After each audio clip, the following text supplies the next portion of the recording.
Top quality और consistent performance के लिए सिर्फ सिल्वर पंप नाम याद रखना।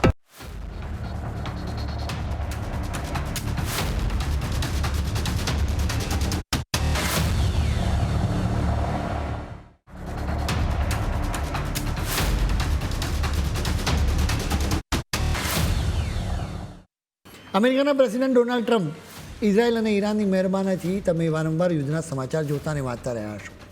જોકે હવે ખરેખર આ યુદ્ધમાં કંઈક નવા જૂની થવાના એંધાણ દેખાઈ રહ્યા છે. ઘણા બધા સંકેતો પરથી એના વિશે ખ્યાલ આવી રહ્યો છે. કદાચ કંઈક ભયાનક થઈ શકે છે કે પછી સુરસુરી ઉપર થઈ શકે છે. તમે કહેશો કે અત્યારે વાત તો શાંતિ મંત્રણાની થઈ રહી છે. બિલકુલ, અત્યારે એ દિશામાં પ્રયત્નો કરવામાં આવી રહ્યા છે. બલકે ઈરાનના વિદેશ મંત્રી અબ્બાસ અરાગચી પાકિસ્તાન પહોંચી ગયા છે. અહીં તેઓ પાકિસ્તાની અધિકારીઓ સાથે મહત્ત્વની મુલાકાતો કરી રહ્યા છે. બીજી તરફ અમેરિકાથી પણ મોટા સમાચાર આવ્યા છે. અમેરિકા તરફથી વાતચીત માટે ડોનાલ્ડ ટ્રમ્પના જમાઈ જેરેડ કુશનર અને ખાસ દૂત સ્ટીવ વિટમોરના નામ નક્કી થયા છે. આ બધી દોડધામ પાછળનો મુખ્ય હેતુ ઈરાન અને અમેરિકા વચ્ચે શાંતિની શક્યતાઓ શોધવાનો હોવાનું માનવામાં આવી રહ્યું છે. જોકે ઈરાને અત્યારે સ્પષ્ટ શબ્દોમાં કહી દીધું છે કે અમેરિકા સાથે સીધી કોઈ વાતચીત કરવાની તેમની કોઈ જ યોજના નથી. શાંતિની વાતો વચ્ચે સોશિયલ મીડિયા પ્લેટફોર્મ એક્સ પર અત્યારે એક પોસ્ટથી ખળભળાટ મચી ગયો છે. બાબા બનારસના નામે ગુપ્ત માહિતી શેર કરતી એક વ્યક્તિએ આ પોસ્ટ મૂકી છે. તેમની આ નવી પોસ્ટમાં એવો દાવો કરવામાં આવ્યો છે કે ઓછામાં ઓછી 2 ગુપ્તચર એજન્સીઓના રિપોર્ટ મુજબ ઈરાન એક જ મહિનામાં જ પહેલી વખત પરમાણુ પરીક્ષણ કરવાની તૈયારી કરી રહ્યો છે. આ માટે ઈરાનની સેનાના નવા વડા અહમદ વાહિદીએ કબીર પ્લાન પર ઝડપી કામ કરવા માટેના આદેશો આપી દીધા છે. અહેમદ વાહિદી વિશે એવું કહેવાય છે કે તેઓ ઈરાનના ભૂતપૂર્વ સર્વોચ્ચ નેતા અલી ખામેની કરતાં પણ વધુ કટ્ટરપંથી છે. વાહિદીનો ઇતિહાસ વિવાદાસ્પદ રહ્યો છે અને તેમનું નામ અગાઉ પણ અનેક આક્રમક ગતિવિધિઓ સાથે જોડાયેલું રહ્યું છે. અત્યારે દુનિયાભરમાં ઈરાનના પરમાણુ કાર્યક્રમને લઈને અનેક અટકળો ચાલી રહી છે. પરંતુ હકીકત શું છે એ સમજવું ખૂબ જ જરૂરી છે. ઈરાન પાસે લગભગ 10,000 કિલો જેટલો યુરેનિયમનો જથ્થો છે, જેમાંથી 450 કિલો જેટલું યુરેનિયમ તો 60% જેટલું શુદ્ધ છે. આ આંકડો ડરામણો એટલા માટે છે કારણ કે જો આ જથ્થાને 90% જેટલું શુદ્ધ કરવામાં આવે ને તો તેનાથી આરામથી 10 જેટલા પરમાણુ બોમ્બ બનાવી શકાય.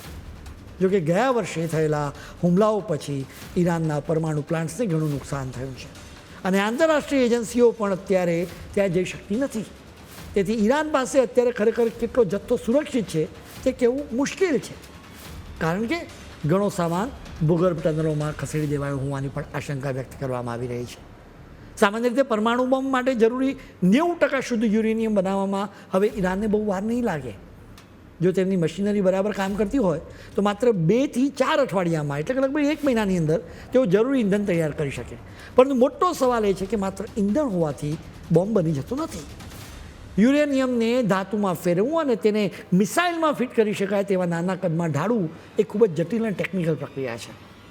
નિષ્ણાતો માને છે કે જો ઈરાન આજે નક્કી કરે તો પણ એક સાદો બોમ્બ બનાવવામાં તેમને 3 થી 6 મહિના લાગી શકે અને મિસાઇલ પર લગાવી શકાય તેવું હથિયાર બનાવતા તો 1.5 વર્ષ જેટલો સમય નીકળી જાય. આ બધી જ જહેમત વચ્ચે ઈરાન માટે સૌથી મોટો પડકાર પકડાઈ જવાનો છે. જો તેઓ પરમાણુ પરીક્ષણની તૈયારી કરે તો સેટેલાઇટ અને ભૂકંપીય તરંગો દ્વારા દુનિયાને તરત જ ખબર પડી જાય તેમ દેખાઈ રહ્યું છે.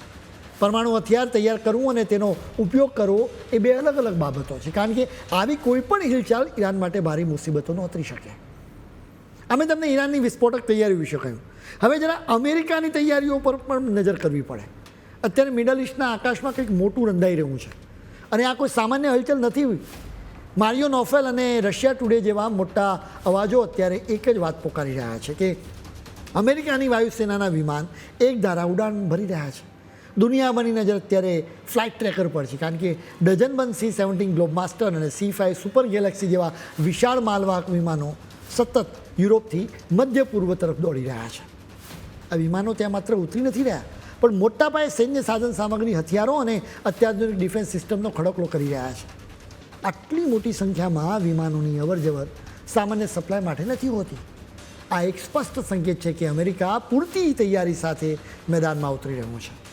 ઈરાન સાથેની વાટાઘાટોના બરાબર પહેલાં જ અમેરિકાએ પોતાની પૂરી તાકાત મિડલ ઇસ્ટમાં લગાવી દીધી છે. લડાયક વિમાનો, બોમ્બર્સ અને નેવીના મોટા જહાજો ત્યાં પહેલાંથી જ ગોઠવાયેલા છે. પરંતુ હવે જે રીતે દારૂગોળો અને મશીનરી પહોંચાડવામાં આવી રહી છે તે જોઈને લાગે છે કે સ્થિતિ ગમે ત્યારે વિસ્ફોટક બની શકે. અમેરિકાની આ વ્યૂહરચના બહુ જ સીધી છે.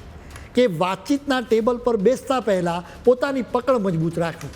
જો વાટાઘાટો નિષ્ફળ જાય તો યુદ્ધ માટે પૂરી તૈયારી હોવી જોઈએ, અને જો સફળ થાય તો પણ પોતાની ધાક જળવાઈ રહે એવી હાલત કરી દેવી જોઈએ. હાલમાં જ જોર્ડન, કતાર અને યુએઈ જેવા દેશોમાં અમેરિકાના બેઝ પર જે રીતે કાર્ગો વિમાનોનો જમાવડો થયો છે તે સાબિત કરે છે કે સોશિયલ મીડિયા પર વાયરલ થઈ રહેલા દાવાઓ તદ્દન સાચા છે. મારિયો નાફેલે બીજા એક ચોંકાવનારો ઘટસ્ફોટ પણ કર્યો છે કે અમેરિકાના વ્યૂહાત્મક કમાન્ડ દ્વારા હવામાં એક અત્યંત દુર્લભ ઇમરજન્સી એક્શન મેસેજ છોડવામાં આવ્યો છે.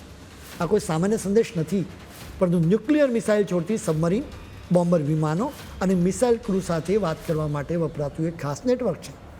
મારિયો જે વિડીયો શેર કર્યો છે ને તેમાં તેઓ રેડિયો પર સ્પષ્ટપણે 21 અક્ષરોનો એક ગુપ્ત કોડ સંભળાય છે, જે સામાન્ય રીતે વપરાતા લાંબા મેસેજ કરતાં પણ અલગ અને ટૂંકો છે.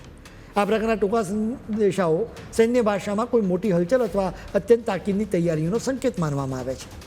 મારિયો એટલું તો ચોક્કસ કહી રહ્યા છે કે અત્યારે આકાશમાં કંઈક અજુગતું બની રહ્યું છે, જેના પર નજર રાખવી ખૂબ જ જરૂરી છે. સામાન્ય રીતે આવા સંદેશાઓ ડ્રીલ કે પ્રેક્ટિસ માટે પણ હોઈ શકે છે, પરંતુ અત્યારના ગરમાયેલા માહોલમાં 21 અક્ષરોનો આ મેસેજ આવવો એ કંઈ સંકેતથી ઓછું નથી. અમેરિકાની સરકાર તરફથી હજુ આ બાબતે કોઈ સત્તાવાર સ્પષ્ટતા નથી.